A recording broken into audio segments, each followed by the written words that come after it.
जय हिंद दोस्तों। तो कैसे आप सब, उम्मीद करते हैं आप सब स्वस्थ होंगे, मस्त होंगे। आज का वीडियो आप लोगों के लिए काफ़ी इंपॉर्टेंट होने वाला है, क्योंकि इस वीडियो में हम बताने जा रहे हैं एसएससी जीडी डिक्लेरेशन फॉर्म के बारे में, जो कि आप लोग का पीटी पीएससी क्लियर होने के बाद डीवीडीएमई के टाइम आपको भरवाया जाता है। और ये आप लोगों के लिए बहुत ही सावधानीपूर्वक भरना पड़ता है। अगर इसमें गलती करते हैं तो आपको इससे बहुत ही बड़ा नुकसान हो सकता है। तो चलिए वीडियो स्टार्ट करते हैं और आपको डिक्लेरेशन फॉर्म के माध्यम के बारे में समझाते हैं किस तरह से इसको फिलअप करना है। तो देखिए, सबसे पहले आपको रोल नंबर फिल करना और आपका यहाँ पर नाम लिखना है, बिल्कुल सही सही लिखना है, इसमें किसी तरह की कोई गलती नहीं करना है।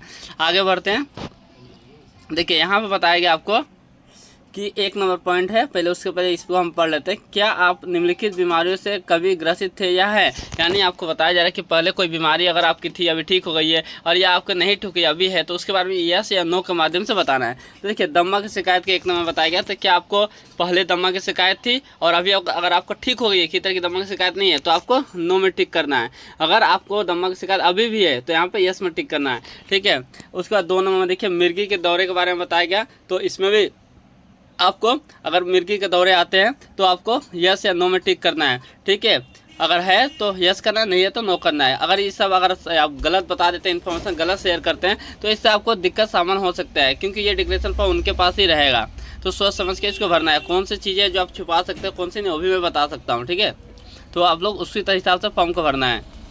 देखिए, तीसरा पॉइंट दिया गया है, गर्दन तथा कमर का बार बार दर्द या इनकी सर्जरी। तो देख सकते हैं यहाँ पर बहुत से बच्चों का गर्दन का सर्जरी हुआ रहता है, ठीक है, कमर का सर्जरी हुआ रहता है। तो उनके बारे में यहाँ बताया गया कि अगर ये सर्जरी है तो आप लोग क्या करते हैं, उसके बारे में यहाँ पे यस कर देते हैं, ठीक है। तो यह सर्जरी हुआ होता है तो उनको जारी किया जाता है, 6 मंथ ओल्ड सर्जरी जो होता है उनके लिए इशू किया जाता है। तो आप लोग क्या करेंगे ना, जो सर्जरी वगैरह है तो वो लोग अपने से एमआरआई वगैरह करके चेक करते हैं, तो इसलिए कोई दिक्कत की बात नहीं, यहाँ पर आप लोग नो टिक कर सकते हैं, ठीक है। बहुत ही गंभीर समस्या अगर है तो आप लोग यस टिक करना है। अगर सर्जरी ठीक हो चुकी है, हर तरह से आपको कोई दिक्कतें नहीं आती है, तो आपको नो टिक करना है। देखिए, चौथा पॉइंट में क्या दिया गया, मादक पदार्थों के सेवन के लिए इलाज या अस्पताल में भर्ती। अगर इस तरह का कोई आपको बीमारी है तो इसके लिए भी आपको यस या नो करना है। तो इस परिस्थिति में भी आप लोग यहाँ पर नो टिक कर सकते हैं, ये भी कोई गंभीर समस्या नहीं है। अधिकतर लोग तो बहुत से इसमें नो ही कर देते हैं, क्योंकि उसको बचना होता है, और इसको सभी बच्चे तो वही सोचेंगे किस तरह हमको बच के निकलना है यहाँ से। तो बहुत से बच्चे क्या करते हैं, अपना परेशानी को छुपा लेते हैं।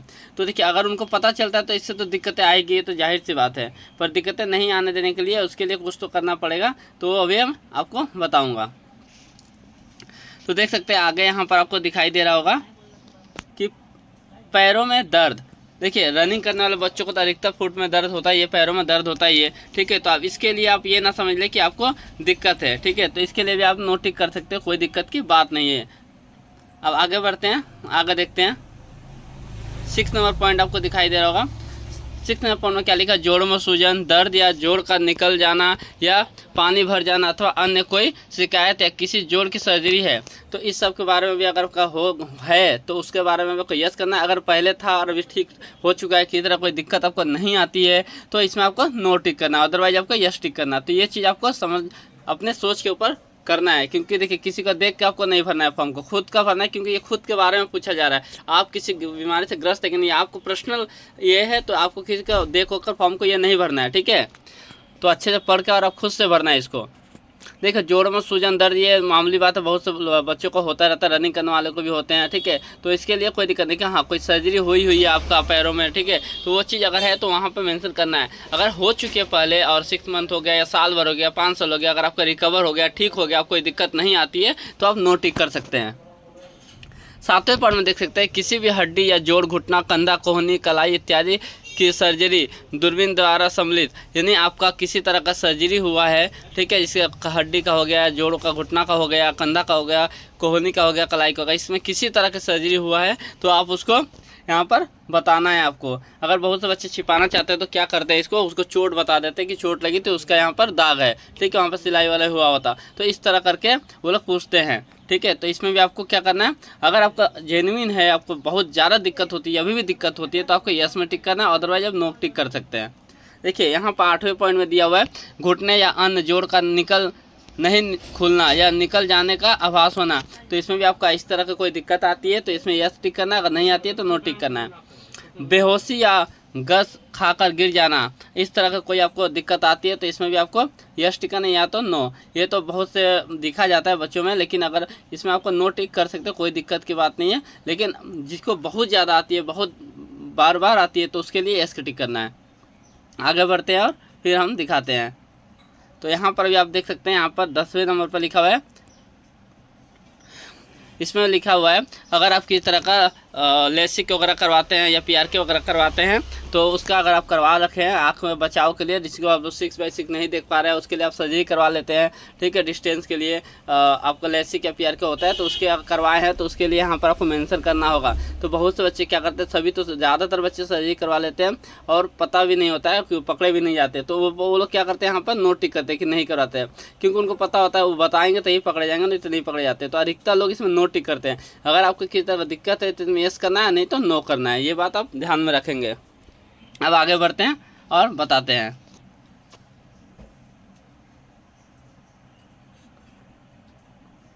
यहाँ देख सकते हैं 11 पॉइंट में रतौंधी के बारे में बताया गया। नाइट ब्लाइंडनेस अगर आपको है तो यहाँ पर यस टिक करना है और नहीं तो नो टिक करना है। 12वें पॉइंट पे देखिए सिर की चोट, खोपड़ी की हड्डी की टूट फूट तथा इनके कारण बेहोशी या सिर में दर्द इत्यादि है तो यहाँ पर यस करना है, नहीं है तो नो करना है। 13वां पॉइंट देख सकते हैं, यहाँ पर बताया गया डिप्रेशन, मदिरा या मादक पदार्थों के सेवन अथवा अन्य दिक्कतों के इलाज तथा काउंसलिंग के लिए मनोरोग विशेषज्ञ तथा अन्य जानकारों से मिलना। अगर इस तरह का किसी परेशानी हो तो यस और नहीं तो नो करना है, ठीक है। ये अधिकतर बहुत से बच्चे नो ही करते हैं, हमको पता है, यस करते नहीं, क्योंकि किसी को भी अपना जॉब प्यारा है और वो अपना जॉब पाने के लिए कुछ भी कर सकते हैं, इसलिए इसमें ज़्यादातर बच्चे नो ही टिक करते हैं। पर जो पकड़े जाते हैं उनके साथ तो दिक्कतें आती ही है, तो इसलिए आप लोग सोच समझ के फॉर्म को भरें। आगे बढ़ते हैं। तो यहाँ पर देख सकते हैं 14 नंबर में लिखा हुआ है यहाँ पर कि अनियमित दिल की धड़कन। देखिए बहुत से बच्चों को क्या होता है, दिल की धड़कन की बीमारी होता है, जिससे वो रनिंग करते वो लोग हांफने लगते हैं, तो वो लोग को भी सोचते हैं कि क्या मेरा भी ऐसा है, तो ऐसा नहीं है। बहुत से बच्चों का ये अनीमिया जो रोग होता है ये नहीं होता है, ठीक है। बहुत से लोगों को होता भी है, तो जिनको इस तरह का दिक्कतें अभी, ऐसा नहीं कि रनिंग करते समय आपको सांस फूल रही है तो आप लोग बोल सकते हैं कि दिल की धड़कन का, ऐसा नहीं है। तो इसके लिए नो करना, अधिकतर बच्चे इसमें नो ही करते हैं, ठीक है। और जिसका है सच में जेन्युइन है जिनका, तो उनको तो यस करना पड़ेगा, ठीक है। 15वां पॉइंट देखते हैं, क्या कभी निम्न चिकित्सा श्रेणी में रखा गया। तो अगर इस तरह का आपको कोई दिक्कत है तो इसमें भी आपको यस और नहीं तो नो करना है। 16वां पॉइंट देखेंगे, हेपेटाइटिस, जैसे लीवर की जैसे समस्या, लेकिन लीवर इन्फेक्शन के बारे में बताएगा। अगर लीवर इन्फेक्शन आपको है तो इसमें भी आपको यस करना, नहीं है तो नो करना है, किसी तरह का आप गलती नहीं करना है। 17वां पॉइंट में देखिए पीलिया के बारे में, यानी कि आपको यहाँ पर जॉन्डिस के बारे में बताएगा। आपको जॉन्डिस पहले हो चुकी थी, अभी आप बिल्कुल तरह से ठीक हो चुके हैं, किसी तरह का जॉन्डिस नहीं है तो यहाँ पर नो ही टिक करेंगे, यस नहीं करेंगे। 18वां पॉइंट देख सकते हैं, आपको या आपके परिवार में किसी को कुष्ठ रोग है तो इसके लिए आपको अगर है तो आपको यस करना, नहीं है तो आपको नो करना है, तो ये बात आपको ध्यान में रखना है। 19वां पॉइंट को हम देखेंगे, यहाँ पर देख सकते हैं 19वें में यहाँ पर बताया गया आंतों में रुकावट या अन्य कोई पुरानी बार बार होने वाली आंतों की बीमारी है। अगर आपको ऐसा होता है कि इस तरह का, तो आपको इसमें यस करना है, नहीं तो नो करना है। 20 नंबर में देख सकते हैं, यहाँ पर क्या बोला गया, आंत के हिस्से को निकालने वाली सर्जरी। अगर आपकी सर्जरी हुई है इस तरह किसी का, तो इसमें आपको यस करना, नहीं हुई तो नो करना है। पित्ताशय की दिक्कत या पथरी अगर आपको है, जैसे गोल ब्लाडर वगैरह हो गया, इसके ऑपरेशन बहुत से बच्चे कराए रहते हैं, ठीक है। गोल स्टोन हो गया, ऐसे किसी को बच्चे कराए रहते हैं, अभी बिल्कुल ठीक हो गए हैं, तो अगर ठीक हो गए हैं तो कोई दिक्कत नहीं है, इसमें नो करना है, अगर नहीं हुए तो यस करना है। 22 में देखते हैं, एक किडनी की कमियां, किडनी की कोई अन्य दिक्कत, मूत्रवाहिनी या मूत्राशय की कोई सर्जरी या कोई पथरी या अन्य कोई दिक्कत। तो अगर आपको इस तरह कोई दिक्कत है तो इसमें आपको यस करना, नहीं है तो नो करना है। तो ये चीज़ बात आपको ध्यान में रखना है।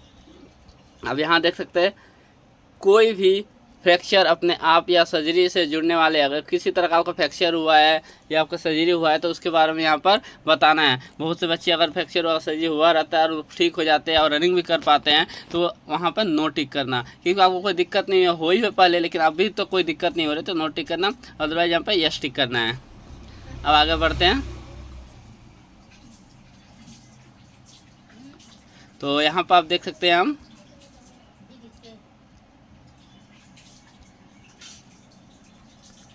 तो 24वां पॉइंट देख सकते हैं, थायराइड की दिक्कत तथा इसके लिए लिया जा रहा इलाज। अगर आपको थायराइड है, अगर पहले था अभी ठीक हो गया है, तो इसके लिए आपको ठीक हो गया है तो नो करना है, नहीं हुआ तो यस में टिक करना है। आप 25 नंबर पॉइंट देख सकते हैं, पेशाब में शक्कर, प्रोटीन या रक्त, अगर इस तरह कोई दिक्कत है तो आपको यहाँ पे यस करना है, नहीं है तो नो करना है। यहाँ पर देख सकते हैं 26 नंबर पॉइंट पर कान के पर्दे में छेद या बाहरी बवा, इस तरह का दिक्कत है, कान में किसी का छेद है, ठीक है, अगर आपको कान बहता है बार बार तो इसके लिए आपको यस करना है, अगर नहीं ऐसा कोई दिक्कत होता है तो नो पर टिक करना है। अब यहाँ पर देख 27 नंबर पॉइंट पर है कान की सर्जरी जैसे मास्टोट्रैक्टिन या कान के पर्दे में छेद की रिपेयर, कम सुनने की शक्ति, ऐसा किस तरह का दिक्कत है तो आपको यहाँ पर यस करना है, अगर नहीं है तो नो पर टिक करना है। ये सिर्फ बात आपको ध्यान में रखना है। आगे बढ़ते हैं और आपको बताते हैं। यहाँ देख सकते हैं आप, यहाँ पर भी बताया गया उसी तरह का 28 नंबर पॉइंट में अगर इस तरह कोई दिक्कत है आपको तो इसमें भी आपको क्या करना है, आपको यस करना, नहीं है तो नो पर टिक करना है। 29 नंबर देख सकते हैं किसी भी दवाई का सेवन, यदि हाँ तो किस बीमारी के लिए, तो यहाँ पर बताना अगर कोई दवाई का सेवन करते हैं तो किस बीमारी के लिए करते हैं, तो ये भी यहाँ पर आपको मेंशन करना, हाँ तो हाँ, ना तो ना करना है। उसके बाद 30 नंबर पॉइंट देख सकते हैं कोई भी अन्य बीमारी, सर्जरी या अस्पताल में भर्ती जो ऊपर वर्णित नहीं है तो यहाँ पर उसके बारे में ही बताना है, ऐसा नहीं कि इसको छोड़ देना है, कोई फिलअप करना है, पूरा करके ही जाना है, छोड़ कर नहीं जाना है, ठीक है। अधिकतर बच्चे इसको नो मारते हैं, बार बता रहा हूँ, क्योंकि कोई भी बच्चे नहीं चाहते हैं कि इस फॉर्म को भर कर मैं अनफिट हो जाऊँ, ठीक है। फॉर फीमेल कैंडिडेट यहाँ देख सकते हैं, फिर फीमेल कैंडिडेट के लिए यहाँ पर फीमेल कैंडिडेट इसको फिलअप करेगी। यहाँ बताया गया कि आप गर्भवती है तो इसके लिए अगर है तो यस पर टिक करना है, नहीं है तो नो पर करना है। 32 नंबर बताया गया, यहाँ पर देख सकते हैं अनियमित महीना होना, इसके लिए अगर ऐसा होता है तो इसमें भी आपको यस का टिक करना है, नहीं है तो नो पर टिक करना है। 33 नंबर देख सकते हैं, यहाँ भी बताया गया हिस्टोरिकल ऑफ एनी एवोशनल प्रॉब्लम, तो इसमें भी बताया गया अगर आपका भी 33 नंबर पॉइंट देख सकते हैं, यहाँ पर बताया गया सफ़ेद पानी का आना, अगर ऐसा है तो आपको यस करना, नहीं है तो नो पर टिक करना है। 34 में देखिए क्या बताया गया, क्या जांच में कुछ अनियमित पाया गया है तो इसके लिए भी आपको यस करना है, नहीं है तो नो करना है। ये चीज़ बात आपको ध्यान में रखना है। उसके बाद देख सकते हैं यहाँ पर क्या आपका कोई ऑपरेशन हुआ है या आपका कोई सर्जरी हुआ है तो यहाँ पर आपको यस, अगर हुआ है तो यस पर टिक करना, नहीं हुआ तो नो पर टिक करना है। 36 नंबर पर देखिए क्या आपके स्तन में कोई गांठ है तो अगर है तो उसमें यस का टिक करना, नहीं है तो नो पर टिक करना है। तो ये सिर्फ बात आपको ध्यान में रखना है, ठीक। अब इस फॉर्म में देख सकते हैं यहाँ पर आपको अपने फैमिली के बारे में बताना है यहाँ पर, तो इसको भी आपको ध्यानपूर्वक इसको पूरा भर देना है, पूरे फॉर्म को। इसको भरने के बाद आपको ऊपर की तरफ जाना है और अपने फैमिली के बारे में ऊपर बता देना है। उसके बाद यहाँ पर प्लेस, डेट मेंशन करना है, यहाँ पर सिग्नेचर करना है। उसके बाद ये फॉर्म पूरा कंप्लीट हो चुका है, आपने पूरा डिक्लेरेशन फॉर्म अच्छे से भर चुके हैं और इसको एक बार फिर से आप लोग अपना चेक कर लेंगे, ठीक है। पूरा फॉर्म को भरने के बाद इसको अच्छे से आपको चेकआउट कर लेना कि कहीं कहीं आपने मिस्टेक तो नहीं किया। पर आपको अगर जो ऊपर यस नो जो ऑप्शन आ रहा था उसमें अगर आप कट कुट करते हैं तो आप दिक्कत ना पड़ सकते हैं, इसलिए ऊपर सोच समझ के एक बार में ही फॉर्म को आपको भरना है, किसी तरह का दिक्कत में नहीं पड़ना है, ठीक है। वीडियो अच्छा लगता है तो ज़्यादा से ज़्यादा इसको शेयर करना, लाइक करना, सब्सक्राइब करना, क्योंकि SSC GD से हर एक अपडेट आपको मिलने वाली है। तो इस चैनल पर जुड़े तभी आपको हर जगह का अपडेट मिलेगी, ठीक है। अब वीडियो कैसा लगता है, अच्छा लगता है या नहीं, आप कमेंट में जरूर मेंशन करें। चलिए मिलते हैं नेक्स्ट वीडियो के साथ। जय हिंद, जय भारत।